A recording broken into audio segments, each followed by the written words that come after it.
Hello guys, good morning. তো আমি সৈনী তোমাদের জন্য নিয়ে চলে এসেছি আবার নতুন একটা ভ্লগ। কেমন আছো তোমরা সবাই? আশা করছি তোমরা সবাই অনেক অনেক ভালো আছো, আর আমি অনেক ভালো আছি। তো দিনটা ছিল 19/8/2026, হ্যাঁ, আগস্টের 19 তারিখ। তো আমরা যাচ্ছিলাম সুন্দরবন বেড়াতে। তো সকাল সকাল ভোরবেলা ট্রেন ধরে চলে গেছিলাম সিঙ্গুর, আর ওখান থেকে উঠে গেছিলাম কিন্তু সোজা বাসে। দেখো, বাস কিন্তু ছেড়েও দিয়েছে, যে যার লাগেজ বই নিয়ে চলে এলাম। আর বাসে ওঠার সাথে সাথে আমাদের হাতে চলে এসেছিল একটা করে জল আর এক ব্যাগ করে খাবার। না, এই এক ব্যাগ খাবার শুধু আমার একার নয়, দুটো সিটে দুজন করে বসছিল, মানে অবশ্যই ফ্যামিলি নিয়ে। তো একটা ব্যাগে দুজনের খাবার দিচ্ছিল, মানে দুরকম করে, যেমন ধরো ডিম দুটো থাকছিল, বিস্কিটস, আরও অনেক অনেক খাবার ছিল, কেক, বিস্কুট, চাল ভাজা, চিড়ে ভাজা, অনেক কিছু। তো আমার বোন আমার পাশে বসেছিল, তো ও আমাকে একটা একটা করে বার করে করে দেখাচ্ছিল যে কী কী ছিল। আর সকালে খাবার জন্য ওটসের বিস্কিট ছিল। তো বাস ছাড়ার ফার্স্টেই আমাদের এই ড্রাই ফ্রুটসের ব্যাগটা দিয়ে দেওয়া হয়, আর একটা করে জলের বোতল দিয়ে দেওয়া হয়। তো সেদিন সকালে আমাদের ট্রেন ছিল 5:35-এ। তো আমার উঠতে এতটাই লেট হয় যে আমি ঠিকমতো ফ্রেশ না হয়েই চলে যাই। তো সেই জন্য বাসে উঠে আমার শরীরটা খুবই খারাপ করছিল। তো চলো, কি আর করা যাবে, আবার এদিকে খিদেও পেয়েছিল। তো সেই জন্য আমি কিন্তু ব্যাগ থেকে নিয়ে একটা কলা আর ডিম সেদ্ধটা খেয়ে নিয়েছিলাম। আর তখনই করেছিলাম মহাবিপদ, কারণ খালি পেটে ডিম সেদ্ধটা খেয়েছিলাম বলে গ্যাস হয়ে গেছিলো। তো তারপর বমি করে তো আমার অবস্থা পুরো বেহাল হয়ে গেছিলো। তো যাই হোক, আমরা বাসে করে পৌঁছে গেলাম ক্যানিং থেকে সোনাখালীহাট থেকে আমরা উঠে গেলাম লঞ্চে। আর লঞ্চে ওঠার সাথে সাথে দিয়ে দিয়েছিল সকালের ব্রেকফাস্ট, লুচি, আলুর দম আর মিষ্টি।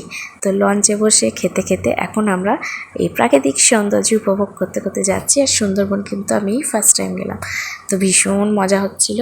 তো এই দেখো, আমি তারপরেই চলে এসেছিলো আমাদের হাতে আমুদি মাছের ফ্রাই। তো এটাও ভীষণ টেস্টি ছিল, আমি এটা ফার্স্ট টাইম ট্রাই করলাম। আর তারপরে দিয়েছিল আমাদের একটা করে ওয়েলকাম ড্রিঙ্কস।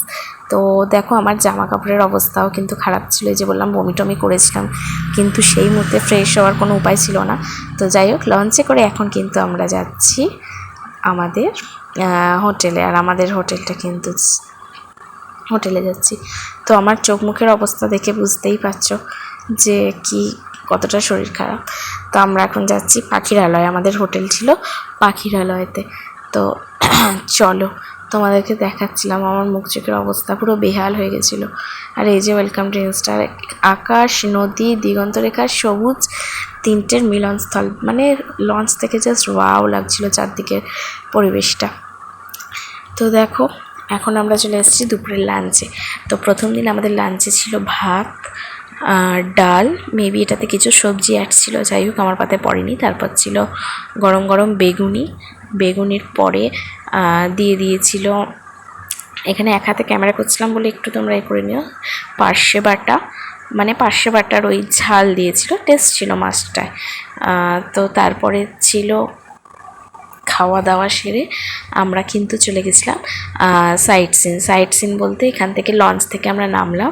লঞ্চ থেকে নেমে এবার আমাদের প্রথম দিন দুটো জায়গা ভিজিট করানো হয়েছিল। তো কোথায় কোথায় চলো দেখতে থাকো। এই যে দেখো, এক এক করে সব লঞ্চ থেকে নামছে, আর পড়ন্ত বিকেলে সূর্যের আলো পড়ছিল জলে, জাস্ট ওয়াও লাগছিল। এই যে এটা আমাদের লঞ্চের নাম ছিল কিন্তু মায়ের দয়া। তো দেখো, আমাদের লঞ্চটার পেছনে আর একটা লঞ্চ আসছিল, ওটা অন্য। তো এই যে আমরা এখন ফেরিঘাটে চলে এসেছি, গোসাবা ফেরিঘাট। তো এখানে এই যে আমরা চলে এসেছি রবীন্দ্রনাথের বেকন বাংলো দেখতে, আর একটা ছিল হ্যামিল্টন বাংলো। তো এখানের সৌন্দর্য উপভোগ করছিলাম, চারপাশের প্রকৃতিটা বেশ দারুণ। তবে বাংলোর মধ্যে দেখার মতো সেরকম কিছু নেই, জাস্ট এই চারদিকটা ঘুরে দেখছিলাম, বেশ সুন্দর লাগছিল কিন্তু। আর এরকম প্রাকৃতিক সৌন্দর্যে কিন্তু যে যার ছবি তোলাতে ব্যস্ত ছিল।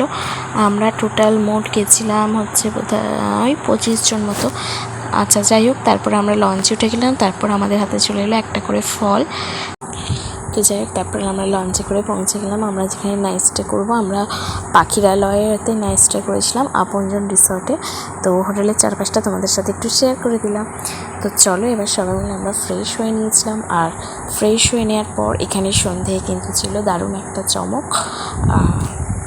তো এই যে দেখো, আমি আর আমার বোন কী করছি, হোটেলেও এসেও আমাদের মারপিট, তো কী আর বলি। এ তো রোজকার কাহিনী। তো যাই হোক, তারপর আমরা হোটেলটা সন্ধ্যেবেলা চারদিকটা আলো দিয়ে সাজানো ছিল, বেশ সুন্দর দেখতে লাগছিল। তো যাই হোক, তারপর আমরা চলেছিলাম সন্ধ্যের মূল আকর্ষণে, ঝুমুর নাচ। এখানকার মহিলাদের প্রধান জীবিকাও বলতে পারো। তো এরকম আমরা সারা সন্ধ্যেটা এই ঝুমুর নাচে উপভোগ করেছিলাম। তো ঝুমুর নাচটা আমরা বেশ এনজয় করছিলাম, আর আমাদের সবাইকে কিন্তু নাচার জন্য ডাকছিল। তো দেখো, আমরা যাদের সাথে ঘুরতে গেছিলাম সেই আন্টিগুলোও কিন্তু বেশ ওনাদের সাথে তালে তাল মিলিয়েছিল। সেই সন্ধ্যাটা কিন্তু খুব সুন্দর কেটেছিল আমাদের, দারুণ হয়েছিল।